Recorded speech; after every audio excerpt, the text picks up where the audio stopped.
In front of me, I have three very different homemade cheesesteaks. The first one is made entirely with store-bought ingredients and can be ready in less than 20 minutes. Then on the other end of the spectrum is a weekend project cheesesteak with homemade sesame rolls, hand-shaved prime ribeye, slowly sweated onions, and a blend of 2 cheeses. Then the middle version is a hybrid. It has some cost-saving measures but keeps a few homemade elements as well.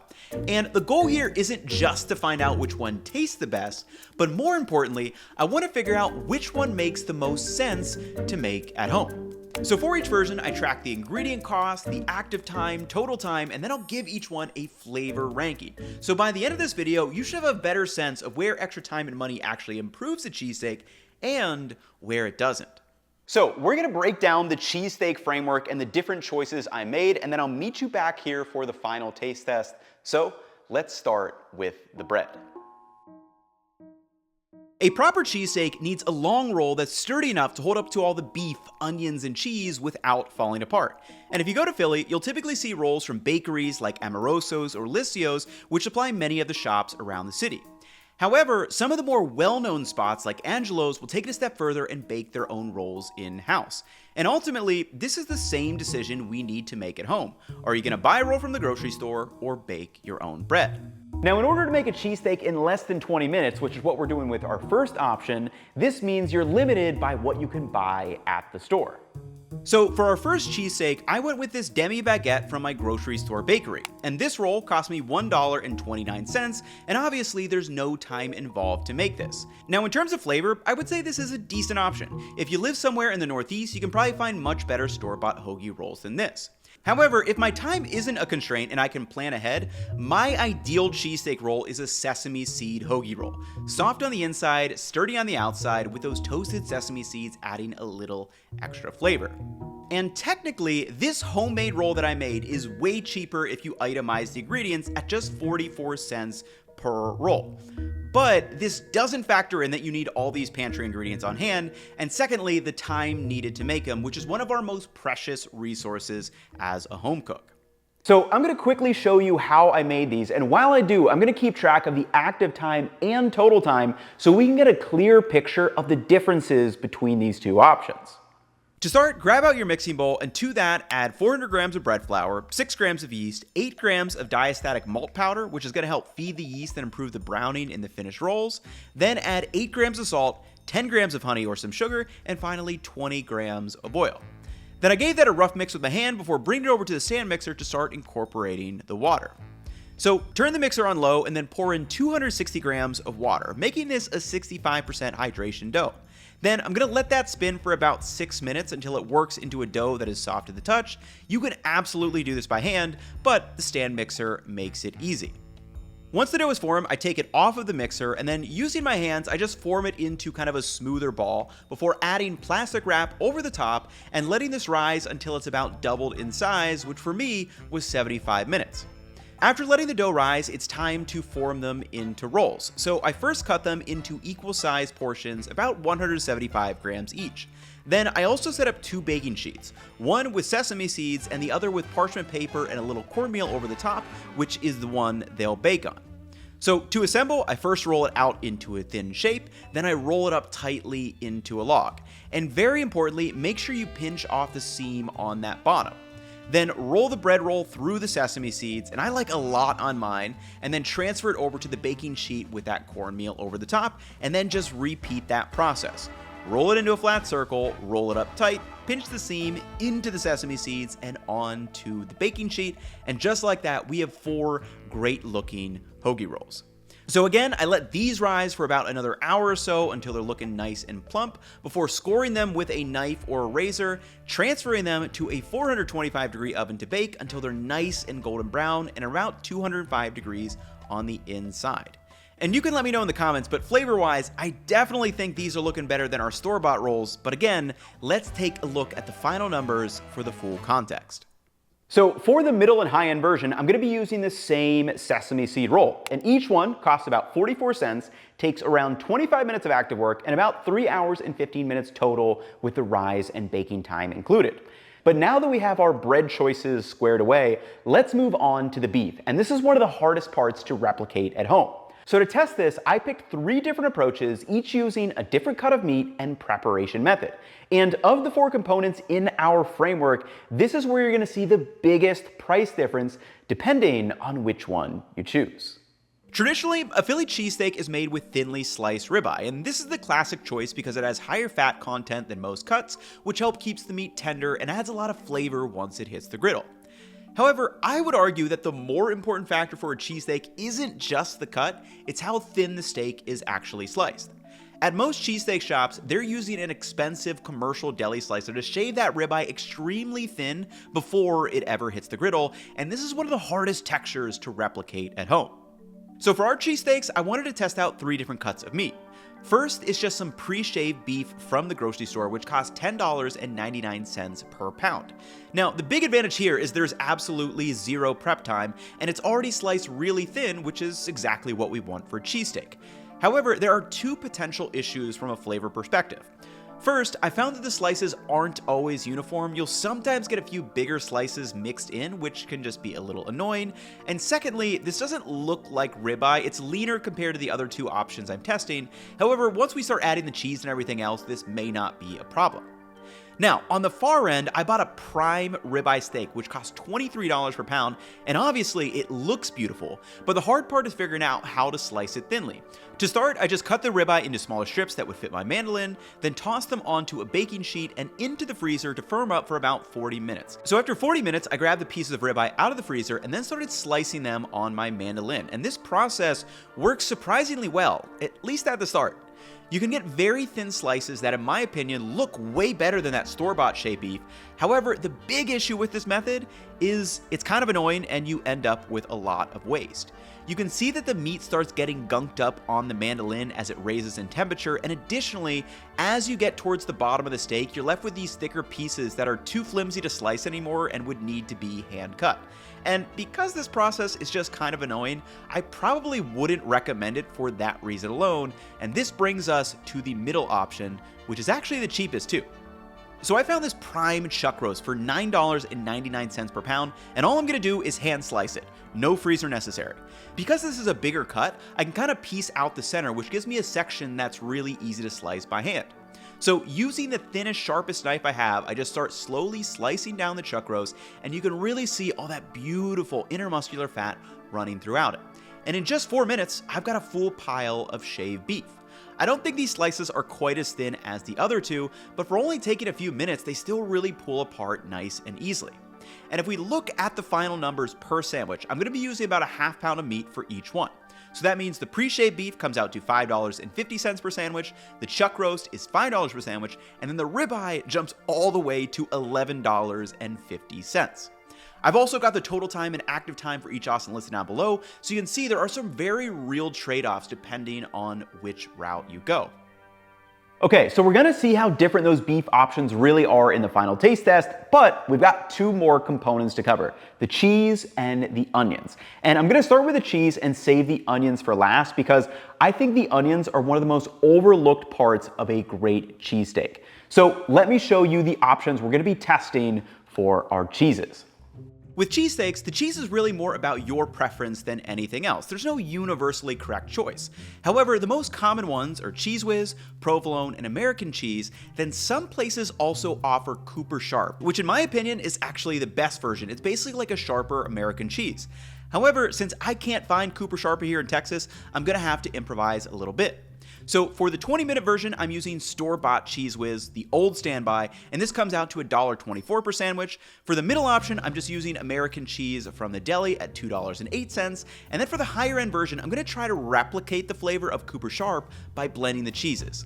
I'm using roughly 3 parts of American cheese with 1 part of a sharp cheddar. And that cheddar just adds a little bit of sharpness. You don't want it to take over, it should stay very much in the background, and this comes out at about $2.15 per sandwich.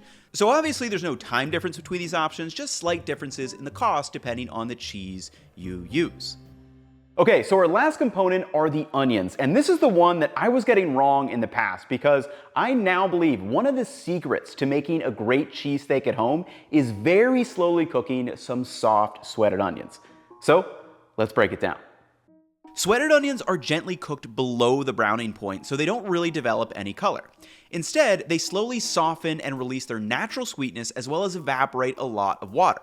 And what you end up with is this really clean bite of a sweet onion flavor that blends into the sandwich rather than dominating it. And I didn't fully understand the difference until a few months ago when I tested sweated, sauteed, and caramelized onions side by side in a grilled cheese. And during that test, I had this moment where it clicked. The sweated onions had that soft, sweet, and savory flavor that immediately reminded me of a great cheesesteak. So after that test, I started looking more closely at videos from cheesesteak shops, and you can see this happening here too. The onions typically don't have much color at all. Like in this clip, you can tell they've been gently cooked or a long time rather than browned. So for our homemade cheesesteak, I'm not going to be spending any extra money. It's just white onions, oil, and salt. The only difference here is time. For the fast and quick cheesesteak, I only have about 10 minutes, so I needed to cut the onions smaller dice so they cook faster, and they're gonna soften and sweeten up a little bit, but they won't be quite as developed as the 60-minute onions I'm using for the high-end version. So for these onions, I cut the onions into bigger chunks and then just cook them very low and slow for about 60 minutes with some oil and salt. And when you bite into these, you're gonna get these soft, almost jammy pieces of onion sweetness that are gonna mix really nicely with our beef and cheese. And I'm gonna be using these same 60-minute cooked onions for our middle sandwich. And now we have our entire cheesesteak matrix filled out. We have very different costs per sandwich and also very different active and total times depending on the approach. And the last thing we need to do is assemble the sandwiches and do the final taste test. Okay, so to assemble these, I heated up the griddle and placed the 3 different beef options down. Then I just start breaking them up with a metal spatula and spoon. And the goal here is to really just cook the beef through while continuing to tenderize it with utensils, and right away I could already start to feel the differences between the 3. The pre-shaved beef felt a little bit tougher, the chuck roast was nicely in the middle, and the ribeye slices definitely felt like it was the most tender of the 3. Now, once the beef was cooked through, and you can see there's a slight color difference as well, we are ready for the cheeses. So the Cheese Whiz goes on to the pre-shaved beef, 4 to 5 slices of American on the middle option, then that American and cheddar blend on the far right sandwich. Then I just start mixing everything together, and the goal with the cheesesteak is to essentially create a fatty, beefy, cheesy emulsion that will go with our bread. And after that, the final step is adding the onions. The quicker cooked onions go on the left, the softer, more jammy onions on the middle and right sandwiches, before mixing those together and then placing the rolls over the top. We have the store-bought roll on the left, the homemade sesame rolls on the middle and right, then I just let those steam for about 20 to 30 seconds and then brought them over to wrap them up. So first we have that 20-minute cheesesteak, and I mean, you guys tell me, this looks like a pretty good option. Next is the middle cheesesteak, which again looks great. I think that sesame seed roll really sells it from a visual appearance and really brings it up to the top. And finally, we have the high-end version, which I do think looks the best of all the 3. The mix of the colors from the beef, the cheese, and the onion just makes it look really satisfying. But of course, the real question is, how different do they actually taste? So let's dig in and do the final flavor ranking. Okay, so this is the moment I have been waiting for all morning. It's now 11, so technically lunchtime. Let's dive in and see how different these really are, starting with our kind of low-cost 20-minute store-bought cheesesteak. And I kind of used probably too much beef for these. These got messy, but oh, like, that's kind of what you want to see. So if you decide that you want a cheesesteak at like Tuesday night at 7 o'clock and you just need to run to the store and can have this in 20 minutes, I think this totally hits the spot. Does it blow me away from a flavor perspective? No. Does it pass the Philly cheesesteak test? Like, yeah, if I was in the mood and had, limited time, limited money, this is a great option. But now let's move all the way to this end. We'll go to the higher cost and the most time spent on a cheesesteak and see what we're working with. Again, you can see a little bit overloaded, a lot of cheese, a lot of onions. I'm excited for the onions. All right, let's get into it. Ooh, big uptake in flavor on that guy. Wow. In terms of flavor, we've hit another level here. I love a sesame seed roll, so like for me, that's just right away when I get that, I really like it. But then the beef itself, so much more tender. Like, this honestly was pretty tender when I bit into it. But now that I'm comparing it to this, like, this beef is just way more tender, really melts in your mouth. You get the bigger chunks of onion, which that sweetness comes through. And just that hint of the cheddar in the background mixed in with the American cheese is so, so nice. I mean, that's phenomenal. Like, again, if there was no difference in price and cost, like, I'm picking this one every time. But let's see how the middle guy stands up, which is kind of a nice intermediate between the two. Lower cost beef. I'm not sure how the chuck roast is going to work. So let's get into it.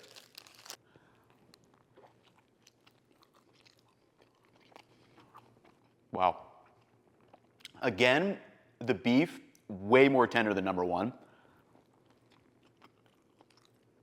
Okay, let me stop eating and give you the final score for each of these. So, middle one, again, beef, next level tender. I would say it rivals the ribeye in terms of the tenderness. And then when you consider the fact that, like, it costs, I think, like half the price, and it was honestly easier just to slice it by hand because I had the bigger chunks.